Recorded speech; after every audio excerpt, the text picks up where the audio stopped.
Well, reactions are coming in. Corporate India was, of course, in full attendance there at that swearing-in ceremony, from the Ambanis to the Ruyas. They were all there. We're now joined by one of our industry veterans, Adi Godrej, chairman of the Godrej Group. Mr. Godrej, appreciate you joining us. What are your first reactions on the cabinet formation? The people that we've been speaking to seem to be a tad disappointed because Mr. Modi had held out a promise of a much leaner, meaner cabinet. Reorganization of ministries, some would say, has perhaps been a bit arbitrary and unclear at this point in time. Again, even as far as clubbing of portfolios are concerned, for instance, Ravi Shankar Prasad getting law and telecom, Arun Jaitley getting defense and finance, which are two massive portfolios. Your first reactions on what you made of the cabinet formation? Well, I wouldn't be surprised if where a senior cabinet minister has been given two unconnected portfolios, that there would be somebody else inducted in another round. So it could be that the person has been given two portfolios temporarily and somebody else might be inducted for one. But the one ministry I haven't seen assigned yet is industry.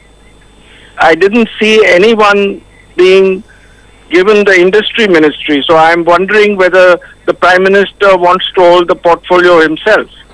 Are you aware of who is the industries minister? No, we're not, sir, and you're absolutely right. In fact, that is the surprise that I was talking about, because even if you look at commerce, the commerce portfolio under the UPA was held by party leaders. Anand Sharma was the commerce minister, and now we have a position where Nirmala Sitharaman, she's never held a ministry. She's been the BJP spokesperson. She's not a Rajya Sabha member, not even a Lok Sabha member. A Minister of State with independent charge gets the commerce portfolio, and we don't have clarity either just yet on the industry ministry. Yeah. Well, the commerce minister, I'm not very surprised at, because I had heard that Mr. Modi wanted external affairs to be very connected with the commerce ministry. So perhaps he expects that the Minister of State works in cooperation with the Ministry of External Affairs. But that, again, we have to see how it works out.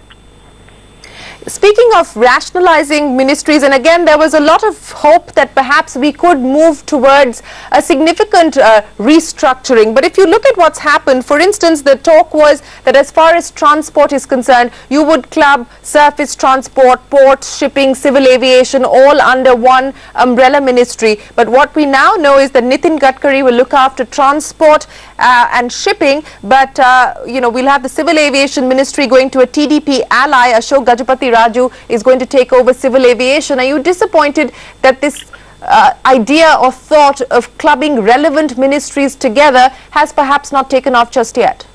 Well, I think we must remember that whilst the coalition politics is not very important in the case of this government, because the BJP has a majority of its own, it does have coalition partners, and some of the decisions might be to accommodate some of these partners. So we must remember that whilst I think the accommodation required is nowhere near what the UPA had to do, I think he may still have some pressure on accommodating some of the partners.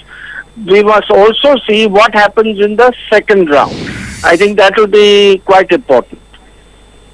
Okay, we don't know when that second round will take place, but the suggestion seems to be that this is a cabinet under construction. If it is a cabinet under construction, then in terms of numbers or size, it may not actually turn out to be very different or significantly leaner than the UPA, because we're already at 45, and if you anticipate that perhaps we are going to see more people being inducted, then it may not hold on to the promise of being much leaner than the UPA, which had 27 cabinet ministers, 11 ministers of state with independent charge, and 32 ministers of state, Mr. Godrej.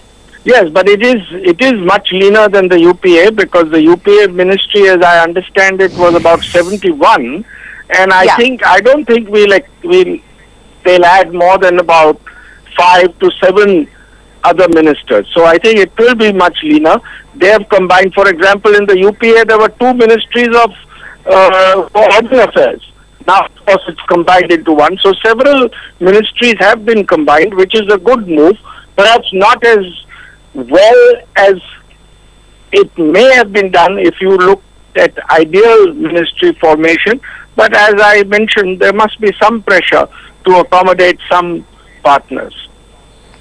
Right. I also want to get your thoughts, Mr. Godrej, on the energy sector, because again, there was a lot of hope that perhaps as far as the energy ministries were concerned, we could see an integrated ministry, coal, gas, oil, power, all of that coming together. But we now understand that perhaps that is not going to be.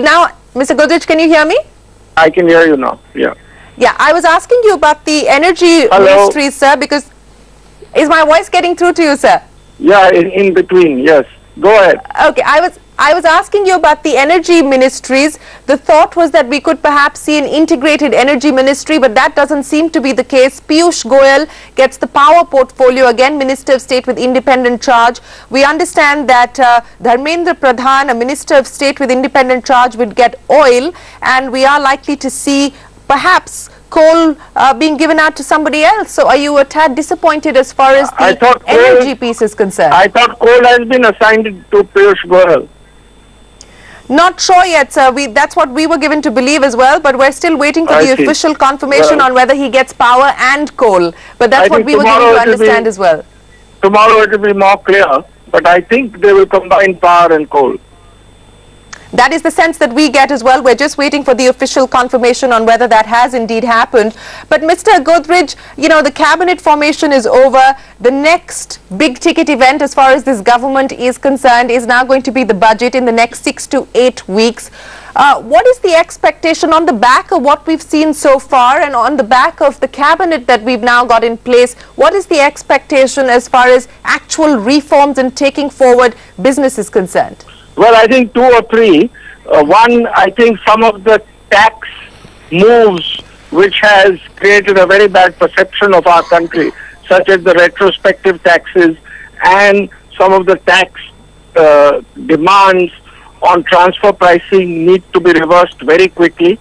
I think that's very important so that foreign investment can flow in well. I think stimulus must be provided. Industrial production is negative. Stimulus is required, and I expect that even if stimulus is provided, government revenues won't go down because GDP growth can take care of that. So I expect some stimulus announcements in the budget. And I think what is also very important is the ease of doing business should be improved very considerably. So steps to ensure that things are simplified is what I expect in the budget. All right, Mr. Godrej, we leave it there. Appreciate you joining us with your comments on Mr. Modi's team that has been put in place today. Well, we will take a quick commercial break, but here's a look at some of the reactions from market experts in India Inc. on the new cabinet.